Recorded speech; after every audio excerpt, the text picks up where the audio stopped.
মুসলিম দুই ভাই থেকে চরম শত্রু সৌদি আরব ও সংযুক্ত আরব আমিরাত। কোন আর্থিক রাজনৈতিক স্বার্থে এই শত্রুতা? তারা কি যুদ্ধে জড়াবে? সেনা অভিযান চালিয়ে ভেনেজুয়েলার প্রেসিডেন্টকে স্ত্রী সহ আটক করে নিয়ে গেছে যুক্তরাষ্ট্র। কোথায় আছেন তিনি? বেঁচে আছেন কি? ইরানের অভ্যন্তরীণ ইস্যুতে নাক না গলাতে আমেরিকাকে হুঁশিয়ারি তেহরানের। দেশটিতে কি আবারও হামলা চালাতে চায় যুক্তরাষ্ট্র? আসসালামু আলাইকুম, দেখছিলেন Bangla vision world news headline. মুসলিম দুই ভাই থেকে চরম শত্রুতে পরিণত হয়েছে মধ্যপ্রাচ্যের শক্তিশালী দুই দেশ সৌদি আরব ও সংযুক্ত আরব আমিরাত। পরিস্থিতি এতটাই নাজুক যে রীতিমতো দুই দেশের যুদ্ধে জড়িয়ে পড়ার শঙ্কা দেখা দিয়েছে। একসময় যে সৌদি যুবরাজ মোহাম্মদ বিন সালমান আমিরাতের প্রেসিডেন্ট শেখ মোহাম্মদ বিন জায়েদকে নিজের গুরু মনে করতেন, এখন তার কাছে শত্রু বিন জায়েদ। কিন্তু কেন হঠাৎ এই শত্রুতা? কি ঘটেছে? ইয়েমেন, সুদান আর হর্ন অব আফ্রিকা কিভাবে তাদের মাঝে শত্রুতা তৈরি করেছে? বাইরের কোনো দেশ নয়, এবার কি মধ্যপ্রাচ্যের ভেতরের দেশগুলো নিজেরাই নিজেদের বিরুদ্ধে লড়বে? হাফিজুল ইসলামের ডেস্ক রিপোর্ট। ঘনিষ্ঠ বন্ধু থেকে চরম শত্রু হয়ে উঠছে মধ্যপ্রাচ্যের দুই মুসলিম দেশ সৌদি আরব ও সংযুক্ত আরব আমিরাত। সৌদি যুবরাজ মোহাম্মদ বিন সালমান একসময় আমিরাতের প্রেসিডেন্ট শেখ মোহাম্মদ বিন জায়েদকে মনে করতেন নিজের গুরু। ভাই ভাইয়ের মাঝে সেই গভীর সম্পর্ক এখন রূপ নিচ্ছে তিক্ততায়। আঞ্চলিক আধিপত্য, অর্থনৈতিক নেতৃত্ব ও কৌশলগত নিয়ন্ত্রণকে ঘিরে দুই দেশের মধ্যে জন্ম নিচ্ছে দ্বন্দ্ব ও অবিশ্বাস। ইয়েমেন থেকে সুদান, হর্ন অফ আফ্রিকা থেকে ওয়াশিংটন, সবখানেই আলাদা পথে হাঁটছে রিয়াদ ও আবুধাবি। ক্ষমতার এই উত্তপ্ত লড়াই বদলে দিচ্ছে গোটা মধ্যপ্রাচ্যের ভূরাজনৈতিক পরিস্থিতি। কিন্তু বহুদিনের পুরনো এই জুটি কেন এখন দাঁড়াচ্ছে মুখোমুখি অবস্থানে? সৌদি ও আমিরাতের মধ্যকার দ্বন্দ্বে অন্যতম প্রধান সমস্যা হল দুই দেশই চায় নিজেকে মধ্যপ্রাচ্যের প্রধান শক্তি হিসেবে দেখতে। আমিরাত আকারে ছোট হওয়ায় আগে দেশটি থাকত সৌদির ছায়াতলে। এখন অনেকাংশেই বদলে গেছে পরিস্থিতি। নিজস্ব সামরিক শক্তি, বন্দর ব্যবস্থা, বিদেশি জোটে স্বনির্ভর অবস্থান ও আন্তর্জাতিক অঙ্গনে কূটনৈতিক প্রভাব তৈরি করছে আমিরাত। অন্যদিকে ভিশন 2030 চালু করে নিজেকে আরব অঞ্চলের অর্থনৈতিক ও রাজনৈতিক কেন্দ্র বানাতে চাইছে সৌদি আরব। দুই দেশের মধ্যে কে নেতৃত্ব দেবে, কার সিদ্ধান্ত গুরুত্ব পাবে, বড় হয়ে উঠছে এসব প্রশ্ন। দুই দেশের দ্বন্দ্বে সবচেয়ে সাম্প্রতিক উদাহরণ ইয়েমেন। সৌদি ও আমিরাত একই সামরিক জোটের অংশ হলেও বাস্তবে তারা সমর্থন করছে ভিন্ন ভিন্ন দুই পক্ষকে। সৌদি আরব চায় ইয়েমেন একসঙ্গে থাকুক এবং বর্তমান সরকারও টিকে থাকুক, কিন্তু দক্ষিণ ইয়েমেনকে আলাদা করতে চায় আমিরাত। তাই ইয়েমেনের সাউদার্ন ট্রানজিশনাল কাউন্সিল নামের একটি গোষ্ঠীকে সমর্থন দিচ্ছে আবুধাবি। এই গোষ্ঠী সম্প্রতি ইয়েমেনের গুরুত্বপূর্ণ কিছু এলাকা দখল করেছে, যা আগে সৌদি ঘনিষ্ঠ সরকারের নিয়ন্ত্রণে ছিল। আনুষ্ঠানিকভাবে একজোট থাকার কথা বললেও সৌদি এবং আমিরাত সমর্থন দিচ্ছে সংঘর্ষরত ভিন্ন দুই পক্ষকে। আফ্রিকার দেশ সুদান নিয়েও একই রকম বৈরী অবস্থানে আছে সৌদি ও আমিরাত। 2023 সাল থেকে সুদানে চলছে ভয়াবহ গৃহযুদ্ধ। সৌদি আরব সমর্থন দিচ্ছে দেশের সরকারি সেনাবাহিনী SAF-কে। অন্যদিকে অস্ত্র ও অর্থ দিয়ে আমিরাত সাহায্য করছে বিদ্রোহী আধাসামরিক বাহিনী RSF-কে। এরই মধ্যে সৌদি যুবরাজের সঙ্গে বৈঠকের পর সুদান যুদ্ধ বন্ধের প্রতিশ্রুতি দেন মার্কিন প্রেসিডেন্ট ডোনাল্ড ট্রাম্প। বিশ্লেষকদের মতে এর জেরে আমিরাত মনে করেছে ওয়াশিংটনে প্রভাব খাটিয়ে তাদের কোণঠাসা করছে সৌদি আরব। সুদান ইয়েমেন ইস্যু ছাড়াও হর্ন অফ আফ্রিকা হয়ে উঠেছে দুই দেশের নতুন প্রতিযোগিতার ক্ষেত্র। আমিরাত ইতিমধ্যে সোমালিল্যান্ডে বন্দর ও সামরিক ঘাঁটি স্থাপন করেছে। অন্যদিকে মূল সোমালিয়ায় প্রভাব বাড়াতে চায় সৌদি আরব। রাজনৈতিক এসব দ্বন্দ্বের সঙ্গে যুক্ত হয়েছে তীব্র অর্থনৈতিক প্রতিযোগিতা। তেল উৎপাদন নিয়ে 2021 সাল থেকেই সৌদি ও আমিরাতের মধ্যে চলছে মতবিরোধ। পাশাপাশি বিদেশি বিনিয়োগ, বিমান পরিবহন, পর্যটন ও মিডিয়া খাতে সরাসরি প্রতিদ্বন্দ্বী হয়ে উঠেছে দুই দেশ। নানা ক্ষেত্রে এমন প্রতিযোগিতা সৌদি আমিরাত সম্পর্ককে ঠেলে দিচ্ছে প্রকাশ্য শত্রুতার দিকে। হাফিজুল ইসলাম, বাংলা ভিশন। সেনা হামলা চালিয়ে আটকের পর কোথায় নিয়ে যাওয়া হয়েছে ভেনেজুয়েলার প্রেসিডেন্ট নিকোলাস মাদুরো ও তাঁর স্ত্রীকে? এটি এখন সবার প্রশ্ন। কোথায় রাখা হয়েছে মাদুরোকে? তিনি কি বেঁচে আছেন? এখনও নিশ্চিত করেনি ট্রাম্প প্রশাসন। শনিবার ভোরে রাজধানী কারাকাস সহ বিভিন্ন স্থানে বড় আকারে সামরিক অভিযান চালিয়ে মাদুরোকে আটক করে দেশ থেকে সরিয়ে নেওয়ার দাবি করেছেন মার্কিন প্রেসিডেন্ট ডোনাল্ড ট্রাম্প। মাদুরোর বিরুদ্ধে ক্রিমিনাল চার্জ এনেছে যুক্তরাষ্ট্র। আন্তর্জাতিক নিয়মনীতি তোয়াক্কা না করে আরেকটি দেশে সরাসরি আগ্রাসন চালিয়ে প্রেসিডেন্টকে এভাবে তুলে নিয়ে যাওয়ার নিন্দা জানিয়েছে রাশিয়া সহ বিভিন্ন দেশ। কেন এমন পদক্ষেপ নিল ট্রাম্প প্রশাসন? হাফিজুল ইসলামের আরেকটি ডেস্ক রিপোর্টে বিস্তারিত। ভেনিজুয়েলায় হামলা চালিয়ে প্রেসিডেন্ট নিকোলাস মাদুরো ও তার স্ত্রী সিলিয়া ফ্লোরেসকে আটক করেছে যুক্তরাষ্ট্র। এরপর জোরপূর্বক তাদেরকে সরিয়ে দেওয়া হয় দেশ থেকে। ৩ জানুয়ারি শনিবার নিজের সামাজিক যোগাযোগ মাধ্যম ট্রুথ সোশ্যালে এমন বিস্ফোরক দাবি করেন মার্কিন প্রেসিডেন্ট ডোনাল্ড ট্রাম্প। এর আগে ২ জানুয়ারি রাতেই ভেনিজুয়েলায় আক্রমণ শুরু করে মার্কিন বাহিনী। রাজধানী কারাকাস, ফুয়ের্তে তিওনা সামরিক ঘাঁটি সহ বিভিন্ন স্থানে ঘটেছে ভয়াবহ বিস্ফোরণ। হামলার পরপরই ভেনিজুয়েলায় জরুরি অবস্থা জারি করে দেশটির সরকার। তীব্র ধোঁয়াশার মাঝে মাদুরোর জীবিত থাকার প্রমাণ চেয়েছেন ভেনিজুয়েলার ভাইস প্রেসিডেন্ট ডেলসি রদ্রিগেজ। প্রশ্ন উঠেছে, এরপর কোন দিকে গড়াবে দেশটির পরিস্থিতি? যুক্তরাষ্ট্রের আদালতে বিচারের জন্যই প্রেসিডেন্ট মাদুরোকে গ্রেফতার করা হয়েছে বলে মন্তব্য করেছেন মার্কিন পররাষ্ট্রমন্ত্রী মার্কো রুবিও।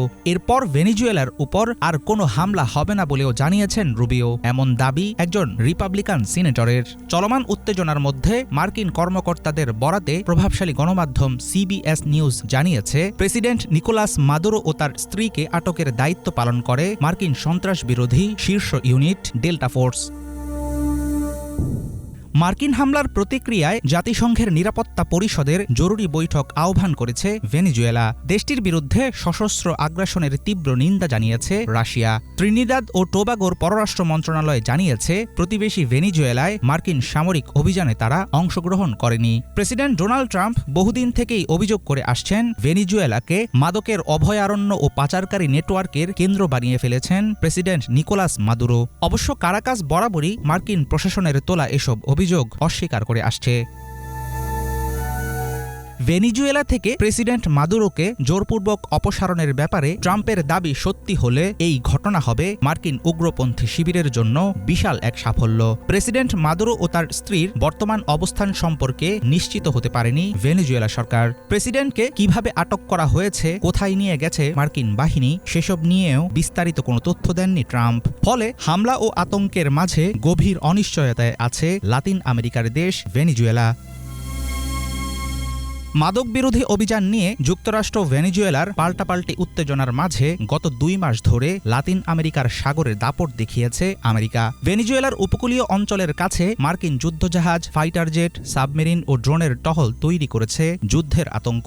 এমন উত্তেজনার মাঝে শেষ পর্যন্ত দেশটিতে সরাসরি আক্রমণ চালিয়ে বসলেন ট্রাম্প। 1989 সালে পানামা অভিযানের পর থেকে লাতিন আমেরিকার কোনো দেশে এত বড় আকারে সরাসরি হস্তক্ষেপ করেনি যুক্তরাষ্ট্র। হাফিজুল ইসলাম, বাংলা ভিশন। ইরানের অভ্যন্তরীণ ইস্যুতে নাক না গলাতে এবার আমেরিকাকে হুঁশিয়ার করে দিয়েছে তেহরান। দেশটিতে চলমান বিক্ষোভে ইরান সরকার গুলি চালালে বিক্ষোভকারীদের উদ্ধারে সরাসরি হস্তক্ষেপ করবে যুক্তরাষ্ট্র। মার্কিন প্রেসিডেন্ট ট্রাম্পের এমন হুমকিতে চরম ক্ষোভ জানিয়েছে ইরান। আমেরিকার যে কোনো হুমকি মোকাবেলায় তেহরান প্রস্তুত আছে বলে সাফ জানিয়ে দিয়েছে ইরান। বিশ্লেষকদের শঙ্কা, চলমান বিক্ষোভের অজুহাতে আবারও ইরানে বড় ধরনের হামলা চালাতে পারে যুক্তরাষ্ট্র ও ইসরায়েল। শহীদ আরাফাতের ডেস্ক রিপোর্ট।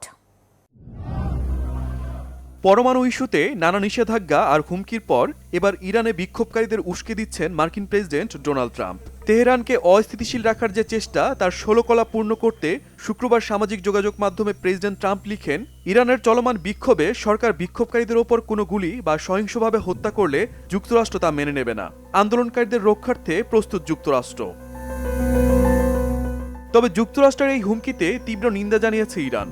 অভ্যন্তরীণ ইস্যুতে যুক্তরাষ্ট্র বা অন্য কোনো দেশের হস্তক্ষেপ মেনে নেবে না আয়াতুল্লাহ আলী খামিনির ইরান। দেশটির পররাষ্ট্র মন্ত্রণালয় এক বিবৃতিতে জানিয়েছে, প্রেসিডেন্ট ট্রাম্পের এই ধরনের আচরণ শুধু আন্তর্জাতিক আইনের লঙ্ঘন নয়, ইরানের সার্বভৌমত্বের জন্য হুমকি। মার্কিন প্রেসিডেন্ট সাধারণ জনগণকে সহিংসতা ও সন্ত্রাসবাদে প্ররোচনা দিচ্ছেন। বিবৃতিতে আরও বলা হয়, এ ধরনের আচরণ মধ্যপ্রাচ্যে অস্থিতিশীল পরিস্থিতি তৈরি করবে। প্রেসিডেন্ট ট্রাম্পের এ মন্তব্যে জাতিসংঘ যাতে নিন্দা জানায় সেজন্য চিঠি দিয়েছে সংস্থাটিতে ইরানের রাষ্ট্রদূত আমির সাইদ ইরাভানি। এতে বলা হয়, বিক্ষোভ নিয়ে প্রেসিডেন্ট ট্রাম্পের মন্তব্য বেপরোয়া ও উস্কানিমূলক। গত সপ্তাহে তেহরানের খোলা বাজারে মার্কিন ডলারের বিপরীতে ইরানের রিয়ালের মান রেকর্ড সর্বনিম্ন স্তরে নেমে আসে। এর পরপরই দেশজুড়ে বিক্ষোভ ও ধর্মঘট শুরু করে দেশটির বাসিন্দারা। শুক্রবার টানা ৬ষ্ঠ দিনের বিক্ষোভে পুলিশের সাথে বিক্ষোভকারীদের ধাওয়া পাল্টা ধাওয়া ও সংঘর্ষ হয়। বিক্ষোভে নিরাপত্তা বাহিনীর সঙ্গে সংঘর্ষে বেশ কয়েকজন নিহত হয়েছেন। বিশ্লেষকদের শঙ্কা, অভ্যন্তরীণ সংকটকে দুর্বলতা বানিয়ে ইরানে বড় ধরনের হামলা চালাতে পারে ইসরায়েল। এই বিক্ষোভময় পরিস্থিতিতে ইরানকে দুর্বল ভাবতে পারে ইসরায়েল, আর এই সুযোগে দ্বিতীয় দফায় ইরানে হামলা চালাতে পারে। নেতানিয়াহু সরকার মনে করতে পারে এই সংকটে হামলা করা সহজ হবে এবং ইরান প্রতিরোধ গড়ে তুলতে পারবে না। তবে ইরান এতটা দুর্বল নয় যা পশ্চিমারা মনে করছে। তাই হামলা মানে মধ্যপ্রাচ্যে বড় ধরনের সংঘাত শুরু হওয়া। গেল বছর জুনে ইসরায়েল যুক্তরাষ্ট্রের সাথে 12 দিনের সংঘাতে কড়া জবাব দেয় ইরান। এবারও ইরানে নতুন কোনো হামলা হলে তা ভালোভাবেই প্রতিহত করার সক্ষমতা রয়েছে ইরানের, এমনটি মনে করছেন বিশ্লেষকরা। Shahid Arafat, Bangla vision news desk. Mayor হিসেবে প্রথম কার্যদিবসেই সাধারণ নিউইয়র্কবাসীর মতো গাড়ি ছেড়ে সাবওয়ে ব্যবহার করে সিটি হলে পৌঁছান জোহরান মামদানি। এছাড়া প্রথম দিনেই প্রায় 10 লাখ অ্যাপার্টমেন্টের ভাড়া বৃদ্ধি আগামী 4 বছরের জন্য স্থগিত করার নির্বাহী আদেশ সই করেছেন তিনি। বিস্তারিত মীর ফজলে রাব্বির ডেস্ক রিপোর্টে। নিউইয়র্কের নবনির্বাচিত মেয়র হিসেবে দায়িত্ব পালন শুরু করতে না করতেই আলোচনার কেন্দ্রে চলে এসেছেন জোহরান মামদানি। শপথ নেওয়ার পর থেকেই তিনি প্রথাগত রাজনীতির বাইরে গিয়ে সাধারণ মানুষের কাতারে দাঁড়িয়ে কাজ শুরু করেছেন। ক্ষমতা গ্রহণের 24 ঘন্টা পার না হতেই তিনি প্রমাণ করেছেন যে তার প্রশাসন কেবল কথার ফুলঝুরি নয়, বরং সাধারণ খেটে খাওয়া মানুষের জন্য নিবেদিত। মেয়র হিসেবে প্রথম কার্যদিবসেই মামদানি প্রথাগত প্রোটোকল এবং বিলাসবহুল গাড়ি বর্জন করেন। সাধারণ নিউইয়র্কবাসীর মতো তিনিও সাবওয়ে ব্যবহার করে সিটি হলে পৌঁছান। এ সময় তাকে অন্যান্য যাত্রীদের সাথে কথা বলতে এবং শহরের পরিবহন ব্যবস্থার সমস্যাগুলো সরাসরি শুনতে দেখা যায়। সামাজিক যোগাযোগ মাধ্যমে তার এই সাধারণ জীবনযাপনের ছবি ও ভিডিও দ্রুত ভাইরাল হয়, যা সাধারণ মানুষের মধ্যে ব্যাপক ইতিবাচক প্রভাব ফেলেছে। নিউইয়র্কের দীর্ঘদিনের আবাসন সংকট ও লাগামহীন বাড়ি ভাড়া নিয়ন্ত্রণে মামদানি তার নির্বাচনী প্রতিশ্রুতি রক্ষায় এক ধাপ এগিয়ে গেছেন। মেয়রের দায়িত্ব নিয়েই তিনি নিউইয়র্ক সিটির প্রায় 10 লক্ষ রেন্ট স্টেবিলাইজড অ্যাপার্টমেন্টের ভাড়া বৃদ্ধি আগামী 4 বছরের জন্য স্থগিত করার নির্বাহী আদেশে সই করেছেন। জোহরান মামদানির সমর্থক গোষ্ঠী মূলত নিউইয়র্কের সাধারণ খেটে খাওয়া মানুষ, তরুণ প্রজন্ম এবং প্রগতিশীল রাজনৈতিক কর্মীরা। মামদানির এই দ্রুত পদক্ষেপগুলো তাদের মধ্যে এক ধরনের আশাবাদ তৈরি করেছে, যা নিউইয়র্কের রাজনীতিতে দীর্ঘকাল দেখা যায়নি। জোহরান মামদানি গল্পটা সত্যি অদ্ভুত। আমরা দেখেছি তিনি কতটা বিরোধিতার মুখোমুখি হয়েছিলেন। বড় কর্পোরেশনগুলো তার বিরুদ্ধে ছিল, কিন্তু জোহরান কেবল তৃণমূল স্তরের জনবল দিয়ে সবকিছু করতে সক্ষম হয়েছেন। আমি মনে করি এটি একটি বিশাল অনুপ্রেরণা, এবং সেই কারণেই আমি তার একজন বিশাল সমর্থকও। দেখুন, আমার যা মনে হয় তিনি যা করতে পারেন তা হলো নিজের কাজগুলো ভালোমতো করা। আমরা সকলেই তার সাফল্যের জন্য অপেক্ষা করছি এবং আশা করছি যে নিউইয়র্ক রাজ্য এবং সারা দেশের মানুষ তার এজেন্ডাকে সমর্থন করবে, কারণ তিনি তার প্রতিশ্রুতি পূরণের জন্য ম্যান্ডেট নিয়ে জিতেছেন। জোহরান মামদানি মেয়র হিসেবে দায়িত্ব নিয়েই বেশ কিছু নির্বাহী আদেশে সই করেছেন। সেই সাথে তার পূর্বসূরি এরিক অ্যাডামসের জারি করা বেশ কিছু নির্বাহী আদেশ বাতিল করেছেন। এর মধ্যে সবচেয়ে আলোচিত হল ইসরায়েল বয়কট বিরোধী আদেশ বাতিল, যা বাক স্বাধীনতা রক্ষা এবং ফিলিস্তিনপন্থীদের জন্য একটি বড় জয় হিসেবে দেখা হচ্ছে। মামদানির এই পদক্ষেপগুলো নিউইয়র্কবাসীকে স্পষ্টত 2 ভাগে বিভক্ত করে ফেলেছে। সাধারণ ভাড়াটে, অভিবাসী সম্প্রদায় এবং তরুণ প্রজন্ম তাকে নিয়ে অসম্ভব উচ্ছ্বসিত। অন্যদিকে বাড়ির মালিক এবং বড় বড় কর্পোরেট প্রতিষ্ঠানগুলো তার ওপর বেশ নাখোশ। তাদের দাবি, ভাড়া বৃদ্ধি স্থগিত করলে এবং বড়লোকদের ওপর কর বাড়ালে শহরের অর্থনীতি ক্ষতিগ্রস্ত হতে পারে। রক্ষণশীল এবং ব্যবসায়িক মহলে যথেষ্ট উদ্বেগ ও সমালোচনা থাকলেও নিম্ন ও মধ্যবিত্ত মানুষের কাছে একজন হিরো হয়ে উঠছেন জোহরান মামদানি। মীর ফজলে রাব্বি, বাংলা ভিশন। নিজেকে নিখুঁত স্বাস্থ্যের অধিকারী দাবি করেন যুক্তরাষ্ট্রের সবচেয়ে বয়স্ক প্রেসিডেন্ট ডোনাল্ড ট্রাম্প। ব্যায়াম করাকে বিরক্তিকর মনে হওয়ায় সুস্থ থাকতে চিকিৎসকের পরামর্শের চেয়ে 4 গুণ বেশি অ্যাসপিরিন ওষুধ খান তিনি। অতিরিক্ত অ্যাসপিরিন গ্রহণের পার্শ্ব প্রতিক্রিয়া ঢাকতে ব্যবহার করেন মেকআপ। নিজের স্বাস্থ্য নিয়ে বিখ্যাত মার্কিন সংবাদপত্র দি ওয়াল স্ট্রিট জার্নালকে দেয়া সাক্ষাৎকারে এসব কথা জানান ট্রাম্প নিজেই। সঞ্জিদা ইসলাম তন্নি, ডেস্ক রিপোর্ট। দ্বিতীয় মেয়াদে দায়িত্ব গ্রহণের পর বেশ কয়েকবার গুরুত্বপূর্ণ বৈঠকের মাঝে ঘুমিয়ে পড়তে দেখা গেছে মার্কিন প্রেসিডেন্ট ডোনাল্ড ট্রাম্পকে। এছাড়া সংবাদ সম্মেলনেও তাকে বারবার বলতে শোনা যায়, can you repeat please, I can't hear you clearly. অর্থাৎ তিনি শুনতে পাচ্ছেন না, যাতে কথাটি আরেকবার বলা হয়। বোঝাই যাচ্ছে শ্রবণ শক্তিতে কিছুটা দুর্বলতা ভর করেছে ট্রাম্পের। এসব ঘটনা থেকে প্রশ্ন ওঠে, শারীরিকভাবে কতটা সুস্থ যুক্তরাষ্ট্রের সবচেয়ে বয়স্ক প্রেসিডেন্ট? এই প্রশ্নের উত্তর খুঁজতে ৭৯ বছর বয়সী প্রেসিডেন্ট ডোনাল্ড ট্রাম্পের সাথে যোগাযোগ করেছিল আমেরিকার বিখ্যাত সংবাদপত্র দ্য ওয়াল স্ট্রিট জার্নাল। জবাবে ট্রাম্প জানান, তার স্বাস্থ্য একেবারে নিখুঁত, কোনো ধরনের শারীরিক অসুবিধা নেই। সুস্থ থাকতে গেল ২৫ বছর ধরে তিনি অ্যাসপিরিন ওষুধ খাচ্ছেন। ট্রাম্প জানান, রক্তের ঘনত্ব ঠিক রাখতে ডাক্তার তাকে অ্যাসপিরিন নেওয়ার পরামর্শ দেন।